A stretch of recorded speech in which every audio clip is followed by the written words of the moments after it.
Hello दोस्तों, welcome to Shantanu sir online classes. दोस्तों, आज के इस वीडियो के अंदर हम बात करने जा रहे हैं सशस्त्र सीमा बल के नए वैकेंसी के बारे में। जो स्नातक पास बच्चों के लिए जो है एसएसबी के 4 सब इंस्पेक्टर के रैंक पे जो है वैकेंसी निकाली गई है, जिसके अंदर pioneer, draftsman, female nursing staff और साथ ही साथ जो है वो कम्युनिकेशन सब इंस्पेक्टर के तौर पर जो है वैकेंसी निकाली गई है। तो आइए इस वीडियो के अंदर हम जो है एकदम शॉर्ट में बात कर लेते हैं इन सारे रैंक्स के बारे में और साथ ही साथ जो है एसएसबी के पास्ट के बारे में, किस तरीके से जो है इसको कमीशन किया गया। तो आइए दोस्तों इस वीडियो में हम थोड़ा सा बात कर लेते हैं। तो दोस्तों जो है सशस्त्र सीमा बल का जो कमीशन किया गया था, वो जब चाइना युद्ध चल रहा था, भारत चाइना युद्ध जब 1962 में चल रहा था, उसके एक साल बाद 1963 में जो है वो एसएसबी को जो है कमीशन किया गया सिक्योरिटी बॉडी के तौर पे। कि मतलब इसका जो मुख्य काम था वो जो है सीमा की निगरानी करना था। जितने भी भारत की सटे सीमाएं पड़ोसी देश से, उस सारे सीमा का निगरानी करना इनका काम होता है। फिर बाद में जो है इसमें स्पेशल सर्विस के तहत जो है इसमें मेल और फीमेल दोनों कैंडिडेट को जोड़ दिया गया, दोनों के लिए अपॉर्चुनिटी जो है आने शुरू हो गए। और दोस्तों इनकी तैनाती के बारे में बात कर लिया जाए तो ये भारत के जितने भी सीमावर्ती क्षेत्र हैं, मतलब जितने भी पड़ोसी देश से सटे सीमा हैं, इन पे जो है इनको जो है तैनात किया जाता है। और इनका जो सबसे बड़ा मुख्य काम होता है वो है भारत नेपाल बॉर्डर पे, जिसमें किसी भी तरीके के तस्करी, इलीगल काम को रोका जाता है। चाहे वो आतंकवादी से रिलेटेड हो, चाहे वो मानव तस्करी से रिलेटेड हो, या किसी भी तरीके के ड्रग्स से रिलेटेड हो, तो चीज़ों को सावधानी पूर्वक जांच करना होता है। और इन सारी चीज़ों को जो है इनका सामना करना पड़ता है। अगर किसी भी तरीके का अगर मुकाबला करना हो तो वो भी करने में ये सक्षम है। तो ये भारत के जो है वन ऑफ द बेस्ट सुरक्षा एजेंसी है, और आज के टाइम में जो है एक बड़ी सुरक्षा एजेंसी के तौर पे उभर के सामने आ रहा है, जिसके अंदर पुरुष और महिला दोनों तरीके के कैंडिडेट को जो है इसमें भर्ती किया जाता है। तो आइए अब हम इस वीडियो के अंदर फॉर्म से रिलेटेड जो है कुछ डिटेल्स के बारे में जान लेते हैं, इस पोस्ट के बारे में जान लेते हैं। तो आइए वीडियो को स्टार्ट करते हैं। फॉर्म्स के डिटेल्स के बारे में जानने से पहले एक बार हम देख लेते हैं कि ये सशस्त्र सीमा बल जो है इसका स्थापना किया गया था 1963 में। और वर्तमान में जो इसके महानिदेशक हैं वो सशस्त्र सीमा बल के वो हैं कुमार राजेश चंद्रा, जो आईपीएस हैं। और इनको जो है 11/1/2019 को जो है ये इनको कमीशन किया गया। मतलब ये 11/1/2019 को जो है एसएसबी महानिदेशक के पद पे जो है इन्होंने अपना कामभार संभाल लिया। दोस्तों वन बाय वन हम सारे पोस्ट के बारे में थोड़ा सा बात कर लेते हैं। तो देखिए, सबसे पहला जो पोस्ट है वो है सब इंस्पेक्टर पायनियर, जिसको हम हिंदी में प्रथम अन्वेषक बोलते हैं। तो इसका वर्क जो है वो सिविल इंजीनियरिंग से है, मतलब सीमावर्ती क्षेत्रों में जाके जो है वहाँ के लोकल आदमी से जो है कंस्ट्रक्शन का काम करवाना, इनके अंदर जो है ये ड्यूटी मिलता है, इनको ये काम करवाना पड़ता है। अगर वहीं वैकेंसी के बारे में बात कर लें तो सब इंस्पेक्टर पायनियर में जो है आपका टोटल वैकेंसी है 18। और एक बात मैं आपको बिल्कुल क्लियर कर दूं कि आप जो है इसमें मिनिमम आपकी जो एलिजिबिलिटी है वो ग्रेजुएशन पास होने चाहिए। अगर दोस्तों वहीं दूसरे पोस्ट के बारे में बात कर लें वो है सब इंस्पेक्टर ड्राफ्टमैन। देखिए, ड्राफ्टमैन क्या होता है? जो नक्शा सब तैयार करता है, किस सीमा का किस तरीके से नक्शा होता है उसको बताना पड़ता है कि आपको यहाँ पे जाके रेड करना है, सर्च करना है।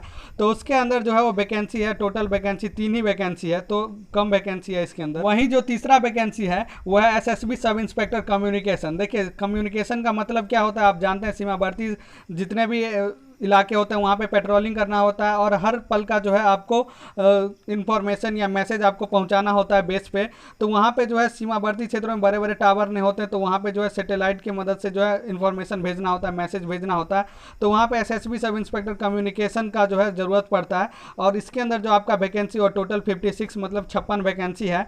अगर वहीं चौथे की बात कर लें तो वो है SSB sub inspector staff nurse female.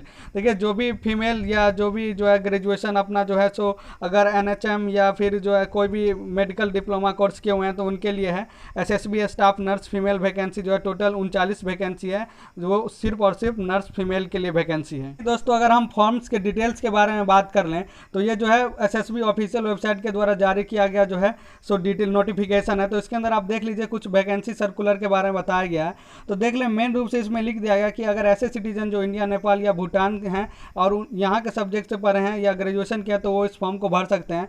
साथ ही साथ इसमें पे स्केल को भी डिस्कस कर दिया गया है। आप देख सकते हैं नीचे में जब जो है दूसरा जो कॉलम है उसमें नेशनलिटी या सिटीजनशिप लिखा गया, तो उसमें बता दिया गया कि जो सब इंस्पेक्टर हैं वो उसके लिए सब इंस्पेक्टर पायनियर और जो है स्टाफ नर्स फीमेल के लिए सिटीजन ऑफ इंडिया होना चाहिए। और बी में जो है फॉर सब इंस्पेक्टर ड्राफ्टमैन और कम्युनिकेशन उसके लिए जो है आप इंडिया, नेपाल और सब्जेक्ट या भूटान से भी आप हो सकते हैं, आपकी नेशनलिटी चल सकती है। वहीं अगर वैकेंसी के डिटेल्स के बारे में बात कर लें किसके पास कितना वैकेंसी है, तो सब इंस्पेक्टर पायनियर में आपका रिजर्व में 8, EWS में 1, OBC में 5, SC में 3 और ST में 1। उसी तरीके से टोटल 18 वैकेंसी है पायनियर में। सब इंस्पेक्टर ड्राफ्टमैन में जो है यू अनरिजर्व में जो है जनरल में 3 है, EWS में कोई वैकेंसी नहीं, OBC में कोई वैकेंसी नहीं है। टोटल जो है अनरिजर्व कैटेगरी में 3 वैकेंसी है। सब इंस्पेक्टर कम्युनिकेशन की बात कर लें तो अनरिजर्व में 32, उसके बाद EWS में 5, OBC में 9, SC में 5, ST में 5 और टोटल वैकेंसी जो है 56 है। वहीं अगर sub inspector staff nurse female के बारे में बात कर लें तो अनरिजर्व में 17, EWS में 2, OBC में 10, SC में 8 और ST में 2, टोटल 39 है। आप देख ही रहे होंगे आपके स्क्रीन पे। यहाँ पे कुछ क्लैरिफिकेशन दे दिया गया कि जितने भी कैटेगरी के स्टूडेंट है वो तो वहाँ पे फॉर्म को फिलअप कर सकते हैं। साथ ही साथ जो है 10% वैकेंसी जो है एक्स सर्विस मैन के बच्चों के लिए रख दिया गया है। और दोस्तों यहाँ पे नोट में आपको कुछ 4 चीज़ें बता दी गई, उसके बारे में भी आप जान लें। अगर इन फॉर्म में से अगर आप तभी एलिजिबल होंगे जब इसके लिए एक्स सर्विस मैन के बच्चे एलिजिबल नहीं होंगे, तभी आप इस फॉर्म को भर सकते हैं, जो 10% में जितने भी आएंगे। उसके बाद अगर हम बात करें तो इस फॉर्म को जो है इसमें वैकेंसी को जो है इंक्रीज और डिक्रीज ये इसके जो डायरेक्टर हैं वो कर सकते हैं। डायरेक्टर जनरल जो होते हैं, महानिदेशक जो है इनके, वो कर सकते हैं, वो अपने हिसाब से जो है इसको घटा बढ़ा सकते हैं। साथ ही साथ इस जो है रिक्वायरमेंट प्रोसेस को भी जो है वो अपने हिसाब से हेर फेर कर सकते हैं। आपको इसके लिए उसको कोई रीज़न नहीं देना पड़ेगा उनको। तीसरा जो है इसमें बताया गया कि आपको जो है फॉर्म ऑनलाइन मोड में आपको भरना पड़ेगा और इसके जो सब्जेक्ट हैं या वैकेंसी को चेंज किया जा सकता है, घटाया बढ़ाया जा सकता है, इसके सिलेबस को भी घटाया बढ़ाया जा सकता है, वो अपने हिसाब से करेंगे। इसके लिए आपको कोई एक नोटिस जारी नहीं किया जाएगा। दूसरा है कि चौथे में आपको बता देगा कि a candidate can apply only for among post, मतलब आप जितने भी है उसमें से किसी एक ही पोस्ट के लिए आप अप्लाई कर सकते हैं। अगर वहीं दोस्तों बात कर ले एलिजिबिलिटी कंडीशन के बारे में तो देख लीजिए, जो सबसे पहला पोस्ट है सब इंस्पेक्टर पायनियर, वो जो है अप टू 30 साल के बच्चे तक जो है इस फॉर्म को भर सकते हैं। जिनका उम्र 30 साल तक है वो भर सकते हैं इसको। डिग्री इन डिप्लोमा जो है सिविल इंजीनियरिंग किसी भी भारत के इंस्टीट्यूट से आपने किया हो तभी आप इस फॉर्म को भर सकते हैं। सब इंस्पेक्टर ड्राफ्टमैन 18 से 30 साल आपकी उम्र होनी चाहिए, वो उसके लिए जो है आप एसेंशियल होंगे या मेट्रिकुलेशन या कहीं पर आपने जो है ड्राफ्टमैन का कोर्स किया होगा, तभी आप जाके जो है एलिजिबल हैं। अगर वहीं पे बात कर ले सब इंस्पेक्टर कम्युनिकेशन में तो ये भी है 30 साल तक ही है। 30 साल के बच्चे इस फॉर्म को भर सकते हैं, ज़्यादा से ज़्यादा 30 साल तक। इसमें जो है डिग्री इलेक्ट्रॉनिक कम्युनिकेशन होना चाहिए, कंप्यूटर साइंस में या इंफॉर्मेशन और टेक्नोलॉजी इंजीनियरिंग में, या तो आपने साइंस विथ केमिस्ट्री फिजिक्स और मैथमेटिक्स से या किसी भी यूनिवर्सिटी से आपने किया हो, मतलब आपने ग्रेजुएशन किया हो किसी भी यूनिवर्सिटी से फिजिक्स केमिस्ट्री मैथ से। अगर वहीं पे बात कर लेते हैं सब इंस्पेक्टर स्टाफ नर्स के बारे में तो 21 से 30 साल तक है। इसमें आपको जो है 10+2 इक्विवेलेंट कोई किसी भी बोर्ड का जो है वो आपके पास सर्टिफिकेट होना चाहिए। साथ ही साथ आपको जो है किसी भी गवर्नमेंट सेंट्रल या जो है सेंट्रल गवर्नमेंट कॉलेज से आपको एक सर्टिफिकेट मिलना होना चाहिए नर्सिंग के फील्ड में। वहीं पे जो है या फिर आप किसी भी रजिस्टर किए होंगे किसी भी स्टेट या सेंट्रल नर्सिंग काउंसिल से, और साथ ही साथ आपको 2 ईयर एक्सपीरियंस भी चाहिए किसी भी हॉस्पिटल के अंदर। अगर वहीं पे दोस्तों बात कर ले कि लास्ट डेट रिसिप्ट ऑनलाइन के लिए, तो फॉर्म के डेट से जो है 30 दिन का आपको समय मिलेगा, आप 30 दिन के अंदर इस फॉर्म को भर सकते हैं। वहीं फ़ी के बारे में बात कर लें तो दोस्तों इसमें फ़ी जो है वो EWS और OBC के लिए जो है और अनरिजर्व के लिए 200 रुपये रखा गया। बाकी वहीं पे एक्स सर्विसमैन SC ST और जो इन लोगों के लिए जो इसमें और फीमेल के लिए जो इसमें कोई फ़ी नहीं रखा गया। इस फॉर्म को आप ऑनलाइन मोड में भर सकते हैं, ऑनलाइन मोड में ही आपका फॉर्म एक्सेप्टेड होगा। ये बात बिल्कुल क्लियर कर दिया गया है यहाँ पर। अगर आपका फॉर्म रिजेक्ट हो जाता है किसी और अगर आप मोड से करते हैं आपका फॉर्म रिजेक्ट हो जाता है, इसका कोई भी नोटिस आपको नहीं दिया जाएगा।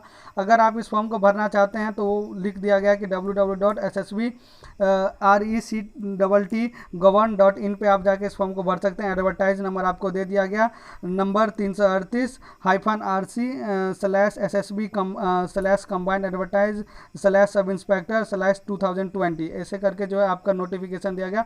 तो ये आपको काम आता है, फॉर्म के टाइम में वहाँ पे लिखा होता है, आप इसी नंबर से फॉर्म को भरते समय पहचानते हैं। तो कुछ बातें थी इस फॉर्म के रिगार्डिंग में। आई होप आपने इस सारे नोटिफिकेशन को आपने समझ लिया होगा। अगर दोस्तों इस फॉर्म के बारे में बात करें तो इस फॉर्म को आप www.sarkariresult.com पे भी जाके देख सकते हैं। अगर इसके इंपॉर्टेंट डेट्स के बारे में बात कर लें तो इस फॉर्म को 17/7 मतलब 17 जुलाई 2021 से स्टार्ट हो गया और 16/8/2021 16 अगस्त 2021 तक इस फॉर्म को आप भर सकते हैं। वहीं 16/8/2021 तक इसके जो है आप पेमेंट भी कर सकते हैं, लास्ट पेमेंट। वहाँ पर जनरल EWS और SC ST और फीमेल्स कैंडिडेट के लिए भी जो है एक्स सर्विस मैन के बच्चों के लिए आपको फी यहाँ पे बता दिया गया है, जिसको आप देख सकते हैं। मैंने पीछे भी आपको इसके बारे में बता दिया। एज लिमिट के बारे में भी आपको बता दिया। कम जो है आपको जो है मैक्सिमम उम्र आपको 30 से नीचे ही होना चाहिए, अप टू 30 तक होनी चाहिए। अगर टोटल वैकेंसी डिटेल के बारे में बात करें तो 116 पोस्ट हैं। तो आई होप दोस्तों आपको ये वीडियो पसंद आया होगा। अगर ये वीडियो आपको पसंद आए तो इस चैनल को सब्सक्राइब करें, वीडियो को लाइक करें, कमेंट करें और साथ ही साथ दोस्तों के साथ शेयर करें। हम इस चैनल पर सरकारी एग्जाम से रिलेटेड वीडियो लाते रहते हैं। Thank you for watching this video.